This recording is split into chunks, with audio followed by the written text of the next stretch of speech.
Once again, thank you participants for being part of the event today. Bismillahirrahmanirrahim. Assalamualaikum warahmatullahi wabarakatuh. Salam sejahtera and a very good morning to all of our guests, friends, colleagues, as well as our esteemed panelists, obviously, at the event today. This is the first ASEAN Republic of Korea inaugural Startup Festival, and we hope that the sessions that have preceded our session today has also been very thought-provoking. Again, my name is Hafimi Abdul, and if our panelists permit, I will attempt to moderate this session and also extract these nuggets of wisdom and tenacity that have made them successful in adapting to a future beyond COVID. Again, to panelists, we are quite structured in terms of our timing for today, but I hope that whatever opportunities we give for interventions as well as comments, we try to also keep them contained so that we can have an engaging discussion and as well as hopefully get some questions from the audience. So without much further ado, I would like to start this session. For many of you in the audience, it would seem like your lives have been caught for the past 2 years in a perpetual cycle of Groundhog Day. And even just as recently, the announcement of the Omicron variant has thrown countries again into heightened alert as to the transmissibility of this variant. However, the human spirit does not easily surrender, and we as a species have always understood what it means to be challenged, to be resilient, and to be spurred to evolve and to adapt, which thus leads me into our panel discussion, The Age of COVID, What Next? Our segment will be focusing on the strategies our panelists have implemented and the challenges in their businesses. We are keen to get some tips, learnings, horror stories, perhaps in pivoting during such challenging times. Ladies and gentlemen, these panelists have very impressive backgrounds, a lot more alphabets behind their names than I do. And I won't read them out. I think they've already been in the portfolio circulated for this event. But I would like to give some brief introductions as to who they are. So I have with us Mas Ilham. Assalamualaikum, Mas. CEO of Pala Nusantara in Indonesia, a trained product designer, and someone who works with the living material in woodcraft, in design and products of wood watches, and whose directional methodology is of design process concept of a product. Welcome again to the session. And our dear guest, a friend from Thailand, Kun Rungsun, Sawadee Ka, the CEO of a multi-award winning company, QQ in Thailand, where one of their sayings is, forget the lines, take the cue, the app that promises no more queues, indeed a motto that drives him. Welcome again to this session. We have with us from South Korea, my dear friend Min from Hooo Labs. Hooo Labs is a language learning platform for kids who hasn't missed a beat in his industry despite COVID. Hooo has their mission set in minding the learning gap and the future of the metaverse for learning. We have another ASEAN friend, Dr. Xaysackda. Hopefully I didn't adulterate the name too much. This Sabaidi, our CEO of Wayha Technologies, a company that focuses on tech solutions in Laupedia. Our second last panelist and my fellow Bruneian, a dear friend and indeed a serial entrepreneur, Keeran Janin, co-founder of DAT and Avantist. And Keeran can profoundly relate, I guess, to our other panelists, being himself an artisan of watches and a technopreneur in his own right. Greetings from London, as they say. And as with all things, as they say, saving the best for last, I'd like to invite Robert Seah, the Managing Director of Faber Image Media. Thank you for joining us, Robert.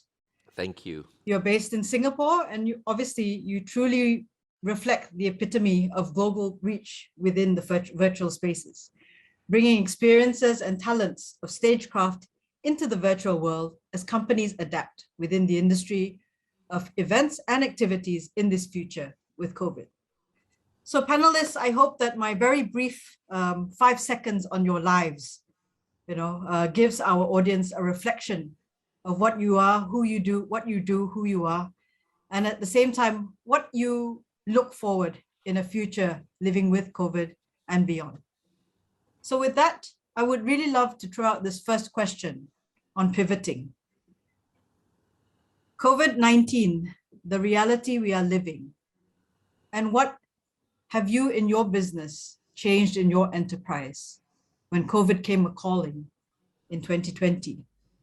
So perhaps let me start with our dear colleague from Indonesia. Mas, silakan, I would like to pass the floor to you. Yeah, good morning everyone. Terima kasih. Assalamualaikum warahmatullahi wabarakatuh.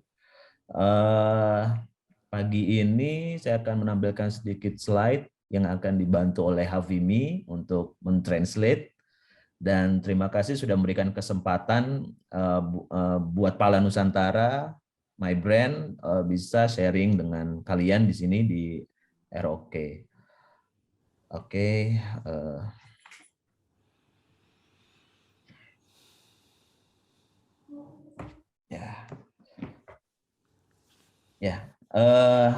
Perkenalkan, nama saya Ilham Pinastiko, saya dari Indonesia, dan ini sedikit mengenai GDP dari Indonesia dari pertumbuhan dari tahun 2016 sampai 2020, di mana sebenarnya Indonesia sangat mengandalkan industri kreatif sebagai backbone dari perekonomiannya.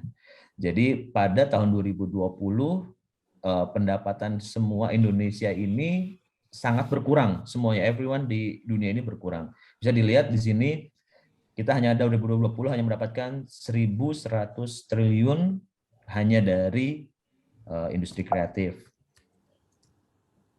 Kemudian ini adalah impact yang terjadi karena COVID, dan paling berdampak sama kita adalah satu supplier kita banyak dari luar negeri, dari Cina, dari Jepang, semuanya lockdown, yang membuat kita pun untuk memproduksi pun stop. Sebenarnya impact-nya sangat besar, tetapi kita harus berpikir strategi apa untuk industri ini tetap terus jalan di Indonesia, terutama untuk di Pala Nusantara. Dan proyek-proyek lainnya pun semuanya tercancel pada tahun 2020 itu. Mas, sebentar ya, saya boleh kasih translate sedikit kepada audience kita nih. Okay. Untuk slide kita pertama, audience members, in the first 2 slides, essentially, this is the backbone of the creative industry within Indonesia that has been projected over the past 3 to 4 years. Obviously, the growth trends are there. On his second slide, essentially the disruption that has affected the creative industry as a whole, especially from the angle of supply chain from all parts of the world, which has to physically arrive into Indonesia. Terima kasih ya, Mas. Oke. Boleh diteruskan. Oke, thank you. Kemudian ini kenapa yang tadi saya bilang craft atau fashion di Indonesia sebagai backbone dari perekonomian Indonesia, dan pada tahun 2020 semuanya increase, semuanya berkurang, hanya 70%. Harapan dari pemerintah kita menyampaikan mendapatkan GDP yang besar, ternyata hanya 70% yang tercapai. Begitu. Hanya 30% tercapai. Sorry.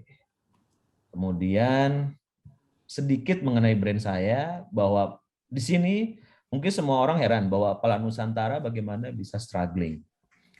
Mangga, please, Hafimi. Okay. Again, audience members, essentially the government of Indonesia actually encourages the craft industry because of the impact that it can create, not just to the general industry, but to the small and medium enterprises. And also from the aspect of the creative industry.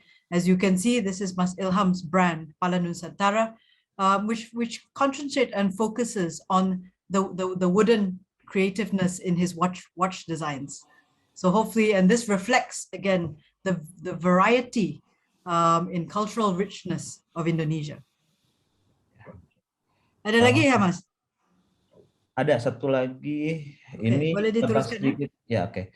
Ini tentang Pala Nusantara dan kita sebenarnya apabila kita ingat Indonesia dari ratusan tahun yang lalu sangat craftsman, sangat kuat dengan handmade-nya, dan itu kita kaya dengan storytelling, kita memiliki ribuan pulau, ribuan bahasa dan culture, itu menjadi senjata pemungkas untuk mengalahkan teknologi-teknologi yang memang saat ini sudah berkembang gitu. Jadi memang di Jepang kita punya ada Seiko, ada Casio dan sebagainya dengan kekuatan jamnya, tapi di Indonesia kita memiliki kekuatan craftsman dan ceritanya. Dan itu yang kita sajikan di Pala Nusantara, di mana kita bisa survive dari COVID pun karena storytelling-nya, karena culture-nya. So what Mas Ilham has related essentially as because of the richness of storytelling in Indonesia's cultural context, this has translated into Pala Nusantara's ethos as a company, whereby that being one of their main drive points in the creativeness of their particular product, their particular brand, and how they project that to the rest of the world. Silakan ya, Mas. Oke, dan ini adalah tiga strategi kita, 3 pivot kita yang kita lakukan supaya kita bisa survive. 1, kita full stock. 2, kita mengurangi harga, tetapi ada kompensasinya. Yang ketiga adalah desain yang terus berkelanjutan di tahun 2021. Jadi kita progressive design untuk kita bisa mengcompare basket size yang sudah kita turunkan. Bisa, Hafimi? Okay, so essentially what Pala Nusantara has done is essentially ensured that their stock supply for their base material, their raw material, is constantly held for X amount of time. And this again comes back to how they control their supply chain. They've had to adapt some of their supply chain approaches. And that's given them a bit more confidence now when they look into moving ahead with their product marketing and retail. Yes. Oke, dan ini adalah gambaran kita secara garis besar 2020 saat lockdown di bulan Maret dan Desember, profit yang memang kita dapat karena keberhasilan strategi kita. Dan ini 2021 sampai bulan Oktober kita dari strategi itu terus berjalan dan ternyata kita tercapai terus profit, Hafimi. So again, Pala Nusantara has demonstrated great resilience in reorganizing its own supply chain, and this has resulted in extremely profitable year for them in 2021. Ininya betul ya, Mas? Betul. Dan kita ya sampai kita tumbuh. Sekian dari saya, Hafimi. Thank you very much. Terima kasih ya, Mas. Semoga bisa menjadi inspirasi. Inshallah. So I hope audience members please accept a little bit of our ad hoc translation. But in general, from Pala Nusantara's review, is they've had to adjust their supply chains. And as somebody that deals with physical products, understanding the connectivity in supply chain is crucial in order for adapting within this future with COVID. So again, I'd like to move on to a comment from our next panelist, please. Kung Rungsun, if you don't mind to share your reaction to the question as well as your experience. Please, you have the floor. Yes, for the point of view of Mike about the COVID-19 effect to your business, which is a startup business.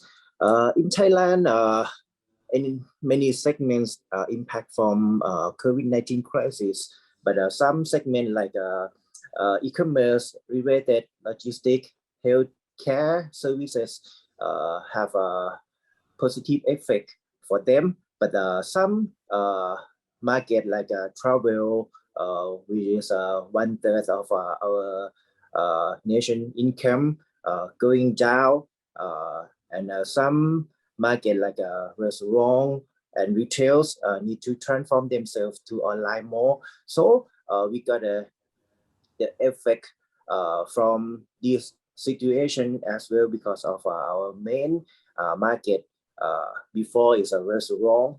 But very good luck that we already move our market expand to other market like government and corporate more. So during COVID-19, we surely got some effect, but we can move to other market and make some cash flow to keep our business going.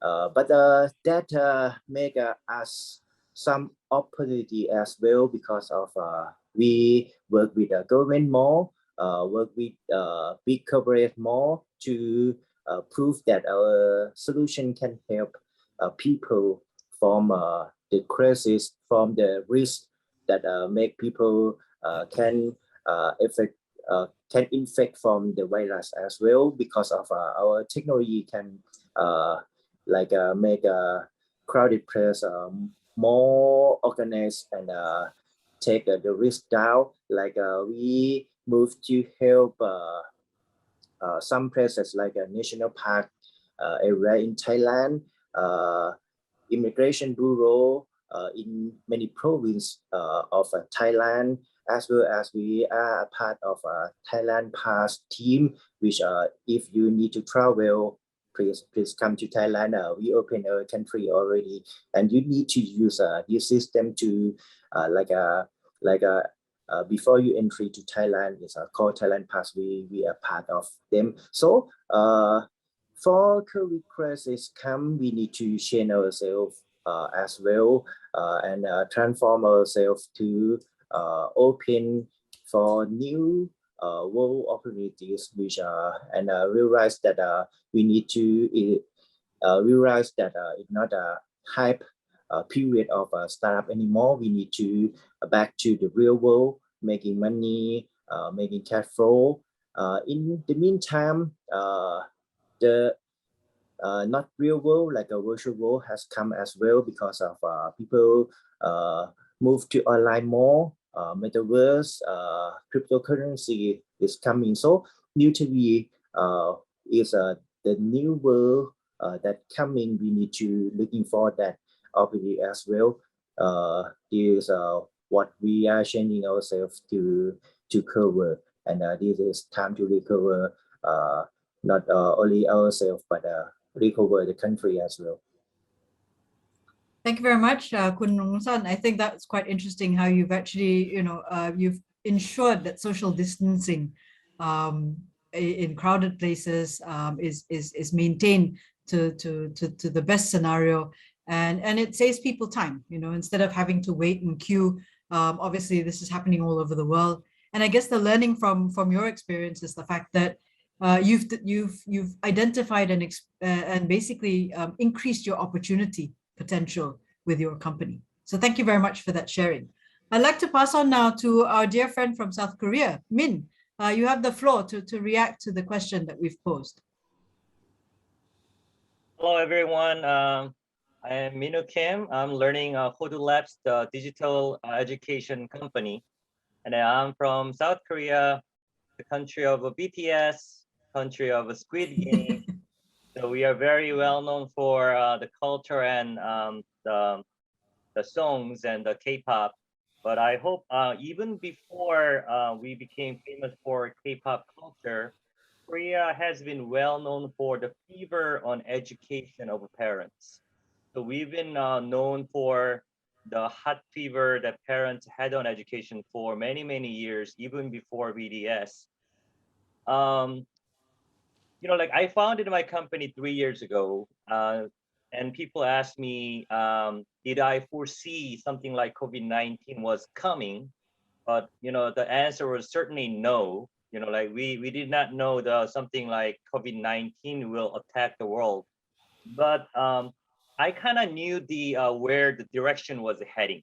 So what I can say is that I did not know that COVID-19 will come and it will keep everybody home and schools will lock down. I did not know such things, but we kind of knew that in the future, the digital learning will be growing and the remote working will be promoted. And that we knew that automated store will be more popular. So many people ask me question, if the COVID-19 has changed the direction of my company, my answer would be no. But if somebody asks me if COVID-19 has been changed the speed of my company, definitely yes. So, like we were heading where we are heading today, even 3 years ago, but the speed of our growth has been accelerated because of the COVID-19. The COVID-19 has locked down all the schools in Korea, and thanks to the IT infrastructure, the Korea, fortunately, we were able to managing the home learning quite well. So even from home, the students were able to keep their study using Zoom and online solution and digital learnings. And then I think that has been very helpful during the academic session. So, my company's, the number of users has been grown 4 times, and revenue of my company has grown 4 times, and number of the employee that we have grown 5 times. So my company actually has been grown through the epidemic. And then what I want to deliver today is that, many people ask that, like some companies were more ready for COVID and some companies were not.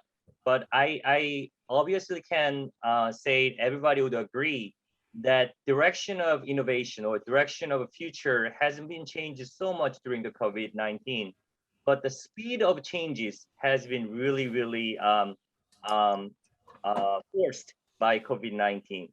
So, and many people ask me a different question that, if COVID-19 is disappeared, if COVID-19 ends, then would that damage your company? And, I see it differently, because during the COVID-19, many people in our society has experienced the new culture. So they have experienced home learning, and they have experienced the automated stores. They have experienced e-commerce, e-shopping, and then they have equipped for the changes. So now every home has a better internet connection. Every home has a better IT devices. And then, the young people, young employee who have been experienced working from home and the freedom of time that gives to them. And I think those impacts won't go away even after COVID-19. So even after COVID-19, I foresee that the demands for remote working, digital learning, and digital conferences will grow up a lot. Just like we all meet in the Zoom, regardless of where we are, I think those things will be even enhanced even after COVID-19. And then as I close my speech, I want to make sure that we need to see the right direction. So the speed may change by external factors like COVID-19, but the direction that as leaders of the companies, as leaders of a society, that we need to see has been more clear because of COVID-19. So, I think the COVID-19 has left many damages and many the hurts in many different places in our society. But we will overcome this together. And through these experiences, we need to remember and we need to learn that the direction of future and direction of changes, so that as a human being, as a member of a world society, now even though second COVID-19 or third COVID-19, even though those come, we will be more ready, and there will be less damaged by those external factors. So I think COVID-19 has impacted strongly in many different places, but it also has left us many lessons to learn so that we can be better prepared for the future coming diseases. Thank you. Thank you very much, Min. I think your comments echo very greatly within the region, not just I think in South Korea. I think all over the world, the speed of change, the speed of adaptability has definitely quadruple-fold over a year and a half. I think things that used to take 10 years, especially within the sphere of digitalization, can happen overnight, and this is the world that we're living in. So perhaps I'll just hand it over to Keeran to get some of your thoughts, Keeran. as to how you've pivoted and how you've sort of changed your working model. And then we'll follow up with Robert after that. Thank you. Well, thank you very much. Yeah, so as, I think from the perspective, from the Brunei perspective with Dart. So Dart, if anyone hasn't tried it yet, it's the ride sharing app very similar to Uber, Grab, or Kakao Taxi or Tada that you'd find in Korea. It's one that we started in 2017, first serving taxis and then moving on to ride sharing for people sharing their private vehicles. I mean, to put things into perspective, when we started, Brunei, with a population of 400,000, only had 44 taxis in the entire country. You'd probably find more taxis outside one mall in Seoul or in Singapore or something like that. So it's a very, very small amount, because in Brunei, car ownership is a necessity, not a luxury. And that's just the way it becomes, because of the fact that our public transport and the geography and the layout of the land is very, very different. Houses are very far spread apart. So if you wanted to walk from your house to a bus stop, you might be walking for about 20, 30 minutes. And if anyone's ever been to Brunei, there's only two types of weather. It's hot and wet and hot and dry. So it's just not something that you can do. There are buses, but it's very much targeted towards the lower end of the market. So when we came in, we had to sort of tackle with a low amount of taxis for us to get on board. And also most of our clients will actually own a vehicle. But what we do is that we don't do ride sharing as many other countries do, where it's for people who don't have cars and need to use other cars. What we're doing is we're trying to reduce the ownership of vehicles. And that sort of relates into how COVID has affected things, because now what we do is we want to make sure that people are sharing the vehicles. Because in Brunei, we have a large number of unemployed graduates and job seekers that may spend 1 or 2 years looking for a certain job, semi-employed and self-employed people, and a lot of retirees too. And what they can do in their spare time is do supplemental income by doing rides for people that need to get from A to B. And it really helps them. So we have a lot of unemployed graduates that have worked through this. Our actual average earnings for a typical driver is higher than the national average for private sector employment. And we've grown to hundreds and hundreds of drivers. Now, when COVID came around, the first wave, like everybody else in the entire world, we were completely caught off guard. And everybody was talking about, okay, now the rise of food deliveries and other logistics services, that was the big boom. But in Brunei, we weren't able to get the benefit of that, because Brunei had a COVID first wave light compared to the rest of the world. So we did have a few cases, we locked down, but we were able to get this first wave under control really well. So we had a lot of people doing work from home, but the restaurants weren't closed. So you didn't have always dine in. So our food delivery services weren't in much demand. So we got hit with that. But then as it opened up again, we went back into that and thinking to ourselves, all right, what would be the pivot that we have to take given a second wave? And when this second wave did hit us, which was about 3 or 4 months ago, it was a lot harder. And the way that we pivoted is that we realized that our core asset, of course, is our drivers and our team, the fact that we can do logistics on demand. And everybody that has a vehicle and who is a driver within Dart lives in their own house. They own their own vehicle. So you had a lot of logistic companies that got hit. So you might have, the courier companies, the big international companies that are doing packages. I don't want to mention any companies, but they would have one of their staff hit with COVID, and the entire dormitory and all the staff are now under quarantine, but they still need to do that. So what we pivoted towards was using our infrastructure and our driving force to then do back-end logistics support. So we were doing the last mile deliveries. We were actually doing supermarket deliveries. We were doing food deliveries for restaurants and cafes, everyone. And we were doing that transparently from behind. And that was our major pivot, realizing that what was really working against us previously was our strongest asset. Because touch wood, unfortunately, we never got hit with anybody getting COVID in our driving force. But if one person did, they would be living in their own home. They could be quarantined there. It would not affect the rest of the fleet. So we were actually the most resilient fleet available. And that is something that we worked on there. So we now look at that and we think for the future. now we have to live with COVID. There may be a 3, 4, 5. We don't know how it's going to work with these new variants, but realize that is one of the key strengths. It is what you should really do is look inside at what was working against you before, but now the world is, flipped 180. It could be your greatest asset. Great. Thank you so much, Keeran. Robert, I'm going to leave you to my lucky last because I think, you've got lots to share. I'd like to invite, I do apologize, Dr. Paulo, as they would call you, to give a comment, please. Okay. Thank you for having me here today. So we are a startup company from Laos, and Wayha is doing the business in the booking platform. So we start our company just before the beginning of the COVID-19 in around November 2019. And then after the outbreak of the virus, entire year of 2020. So maybe we consider as the opportunity because we use this time preparing for developing our platform and then taking into a consideration of what gonna be the next trend for the next normal, especially if we are doing the booking business for traveling, but the traveling is not permitted, and then we look into what kind of the solution that we can come up and then help to achieve the way that we are living with the COVID-19. We are looking into the solutions as we going to see we are going to living in the next normal situations.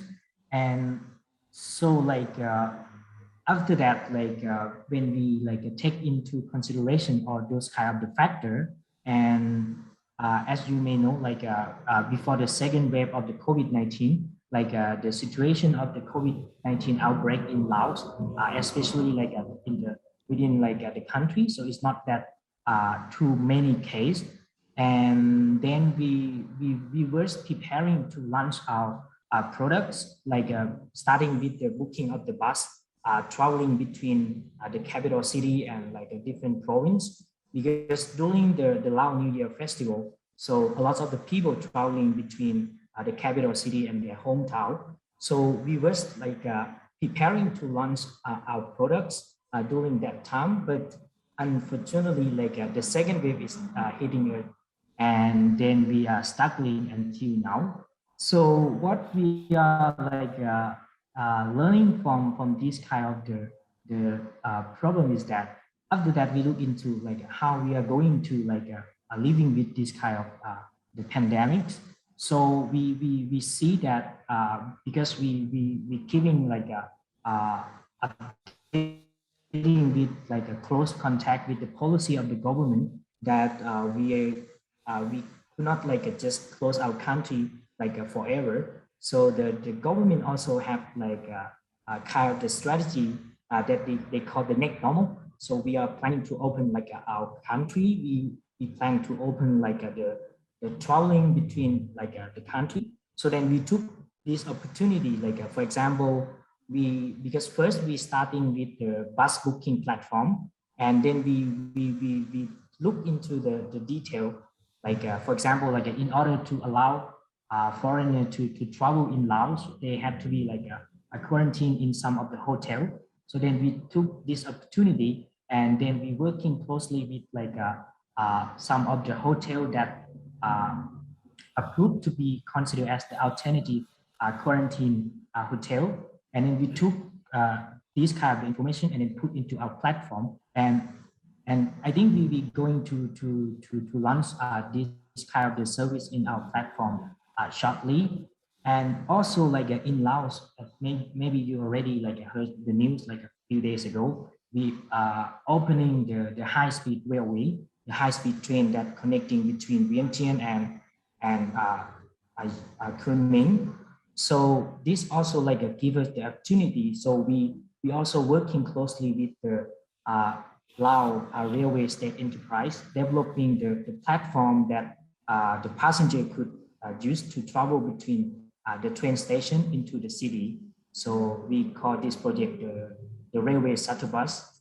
So I think I think this kind of the changing that we made during the COVID-19 pandemics for us. Okay, thank you so much for that. I think you've shared some experiences from Lao PDR, and again, you know, technology being your key driver in moving things forward as you face a future within COVID. Again, like I did promise from earlier on, I did save the best for last. I think and you are dressed for the show, Robert. So please, the floor is yours. I'm not too sure if I'm the best for the last. But basically, this is what we do. We're in the business of communications. So as you can see, you know, we've been in the business for 30 years now, and we've been helping corporates to communicate. Now, in the early days, in the boardroom, you would have polycom systems, you know, and when COVID hit, you know, Zoom, Teams, and all this platform, you know, suddenly took over. But having said that, you know, there's always, you know, the people who are getting themselves into this situation where they say it's a Zoom fatigue or Teams fatigue. In other words, you know, what you're seeing here, every day I'm looking into a computer. So you know, it's nothing new to us. We've been in the broadcast business for a long time. So what we've done here is actually, you know, set up multiple studios in Singapore and also to help corporate clients communicate, you know, internationally. So during COVID, obviously, a lot of people would be jumping on this platform. You know, I would say we're a little bit more fortunate in that sense that we were a bit cautious prior to COVID, that we actually saved up, you know, anticipating a bubble to come. But I didn't expect the bubble to be that big. It came in the form of COVID. So good timing for us. You know, we started investing.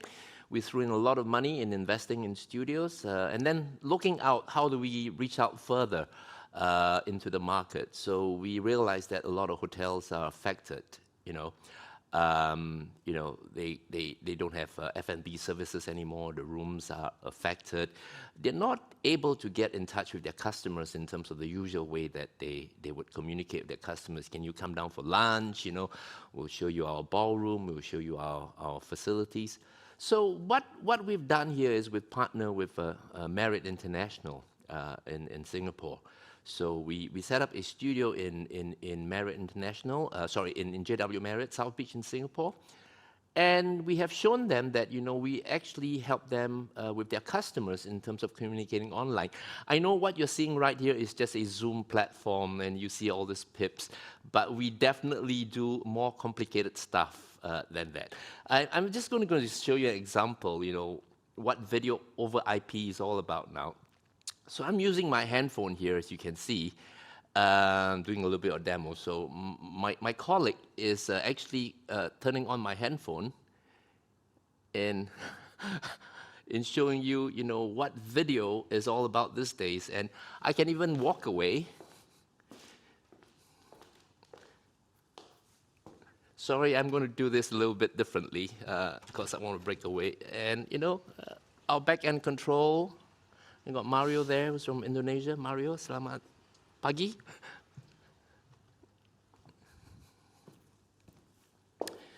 And yep, I'm back in the studio now. I'm actually sitting in the green screen.